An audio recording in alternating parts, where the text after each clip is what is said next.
We're here because free speech is under attack. We're here because people are being convinced that socialism works. We're here because people are being judged guilty until proven innocent. We are fighting back with facts. This is not a safe zone, so buckle up, Buttercup. This is the raw, naked truth.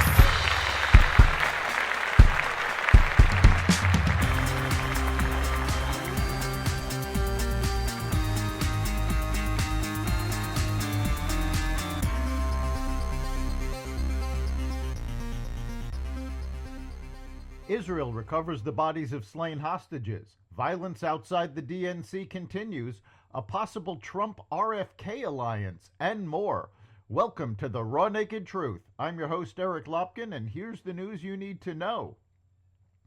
The Israel Defense Forces recovered the bodies of 6 deceased Israeli hostages in a rescue operation on Monday, the forces announced.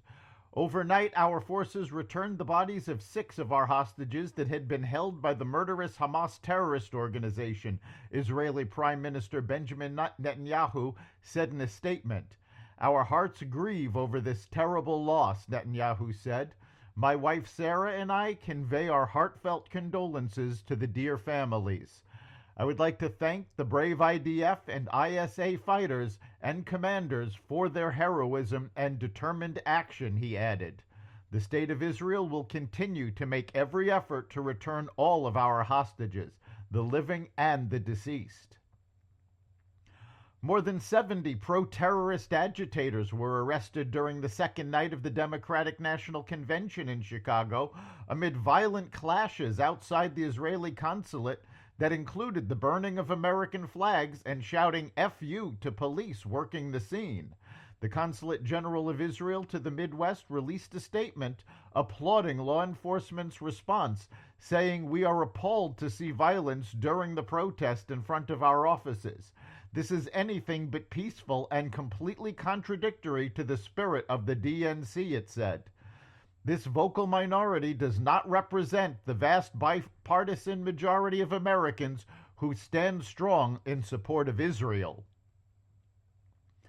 U.S. Immigration and Customs Enforcement, known as ICE, has lost track of tens of thousands of unaccompanied minors over the last 5 years. An internal watchdog within the Department of Homeland Security sent a report to Congress on Tuesday titled Management Alert.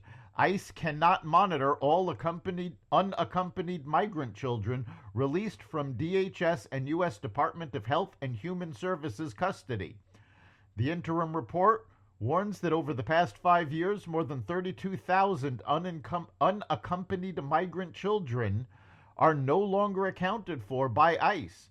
During our ongoing audit to assess ICE's ability to monitor the location and status of unaccompanied children who were released or transferred from the custody of the Department of Homeland Security and U.S. Department of Health and Human Services, we learned ICE transferred more than 448,000 unaccompanied children to HHS from fiscal years 2019 to 2023, the internal watchdog reported.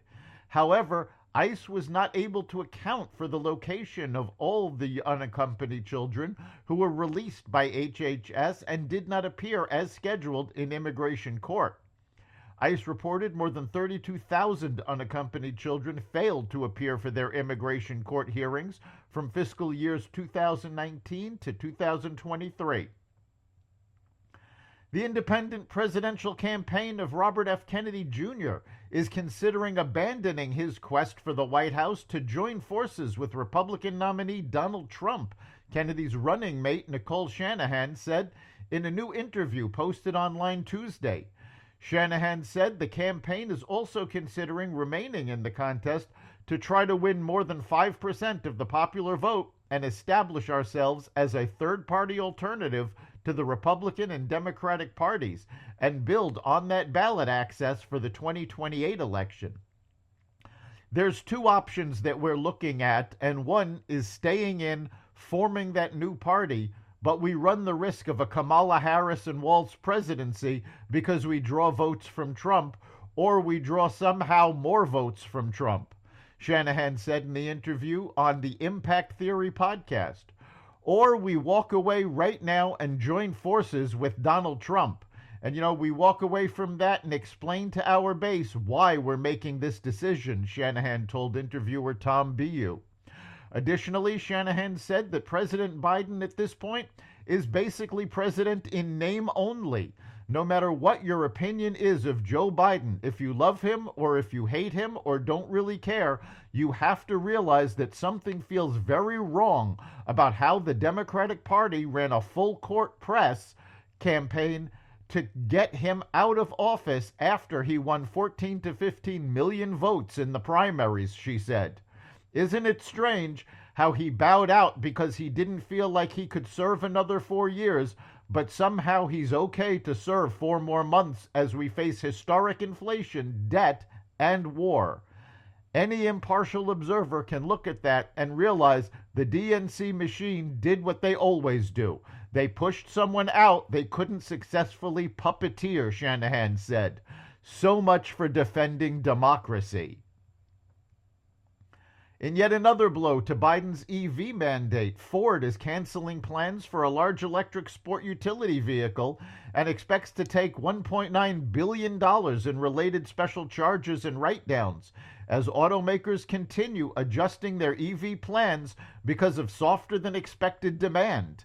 The Dearborn, Michigan automaker this spring said it would delay plans for an electric 3-row SUV by 2 years to a 2027 release date.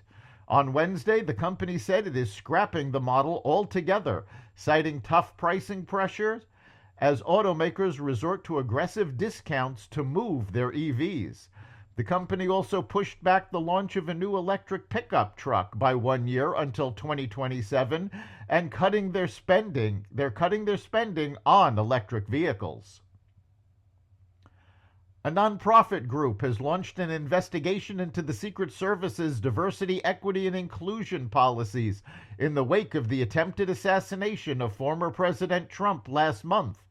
Mountain States Legal Foundation, MLSF, a Colorado-based organization, says it is looking into how the controversial policy may have led to security being dangerously lax at Trump's rally in Butler, Pennsylvania, where Thomas Matthew Crooks managed to scale the roof of a nearby building and fire off 8 shots with 1 bullet grazing the right ear of the former commander-in-chief. One attendee, Corey Compatore, was fatally struck, while 2 others were also hit and suffered serious injuries in an event that could have plunged the nation into a political crisis. MLSF says its investigation is examining how DEI impacted the elite agency's hiring, retention, and promotion. Critics of DEI say the policy elevates those of a certain sex or ethnicity over those who may be more qualified. Thus, the best person for a particular job may not get the role, thereby lowering standards overall. A federal judge in Texas on Tuesday struck down a landmark regulation issued by the Federal Trade Commission that sought to ban employers from using non-compete agreements to prevent most workers from joining rival firms. U.S. District Judge Ada Brown ruled that the Commission's authority to police unfair methods of competition couldn't be used to issue substantive regulations that ban an entire category of conduct. The role of an administrative agency is to do as told by Congress, not to do what the agency thinks it should do, Brown wrote in her opinion. The ban issued in April was part of an FTC Chair Lina Khan's effort to crack down on tactics that restrict the ability of workers to switch jobs. Outlawing non-competes is hugely popular with many workers, and the FTC estimated its rule would have boosted earnings by allowing employees to move more freely between companies. Asteroid mining sounds like the stuff of science fiction, but asteroid mining startup Astroforge has raised $55 million. Later this year, it plans to fly by a near-Earth asteroid, taking pictures and gathering data. If successful, it would be the first ever private space mission to fly past a solar system body other than the moon. That's the raw naked truth. You can catch every episode of The Raw Naked Truth at xvadio.com, the Apple Podcasts app, Google Podcasts, Spotify, iHeartRadio, Audible, Amazon Music, and other platforms that respect freedom of speech. We'll see you next time.